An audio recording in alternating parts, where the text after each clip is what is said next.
Hello and welcome to Bags of Action. My name is Pete and this is a 5-minute Bags of Action review of Free Fire from 2016. This film was directed by British indie film darling Ben Wheatley, who made Kill List and High Rise, and was co-written by him and his regular collaborator Amy Jump. The film has an excellent ensemble cast, including Wheatley's regular contributor Luther and Rogue One's Michael Smiley, Cillian Murphy from Peaky Blinders, Captain Marvel herself, Brie Larson, Armie Hammer from The Lone Ranger and Man from U.N.C.L.E., Sharlto Copley from District 9 and the A-Team, Noah Taylor from Game of Thrones and The Edge of Tomorrow, and Patrick Bergin from Patriot Games and Robin Hood. As I say, quite a cast list. So what is Free Fire about? Set in Boston in 1978, a meeting in a deserted warehouse between two gangs turns into a shootout and a game of survival. Although this film was set in Boston, it was actually shot in Brighton on the English South Coast, and they limit the action to this one setting, making use of their budget. Now I can almost imagine the conversation, which probably took place in a pub, that kicked this film off. Imagine if we made a film where an arms deal, though it could easily have been a drugs deal or a kidnap exchange, goes wrong, but we focus on just that scene for the whole movie. It's quite clever, taking what would usually be maybe the inciting incident or the finale of another film and making it your whole 90 minutes. That sounds like a great idea. Can you out John Woo? Can you make it a period piece with colourful characters, like a Guy Ritchie movie? With maybe the kind of dialogue that Tarantino would be proud of? In the first few minutes I thought, wow, that's the film I'm about to watch. Woo meets Ritchie meets Tarantino.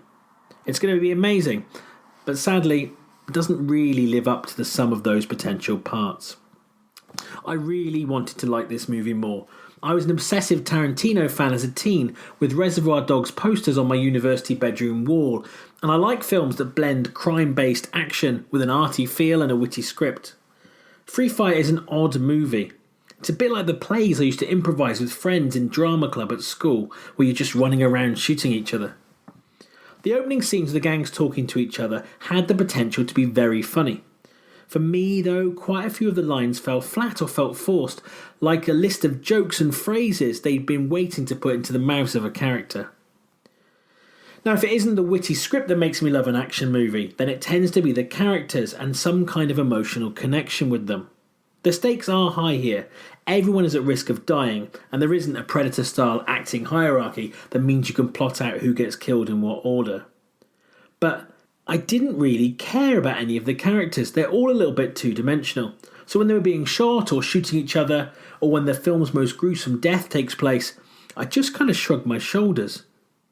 The cast, not just those I mentioned earlier, is brimming with talent, but they all get so little to say that it feels like a waste to say someone as capable as Noah Taylor and not really capitalise on that.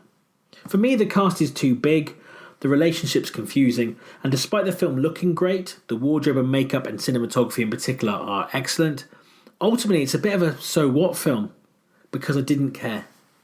The gunplay is impressive, that is no doubt, and of course, all the way it's choreographed to have like an hour-long fight scene is very impressive.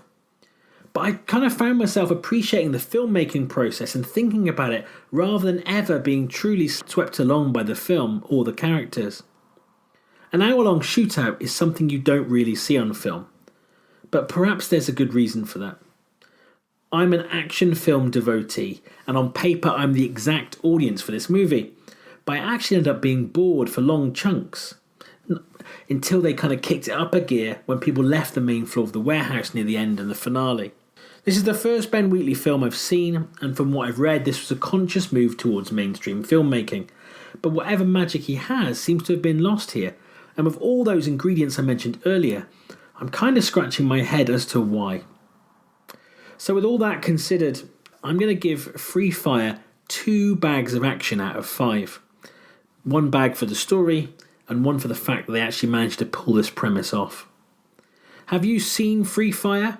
Do you agree with my assessment of it? Feel free to comment below or get in touch with us via email, Facebook, or on Twitter. We have new episodes coming out weekly, alongside, of course, our full-length podcast with my co-host. And don't forget to give us a like and subscribe to our channel too.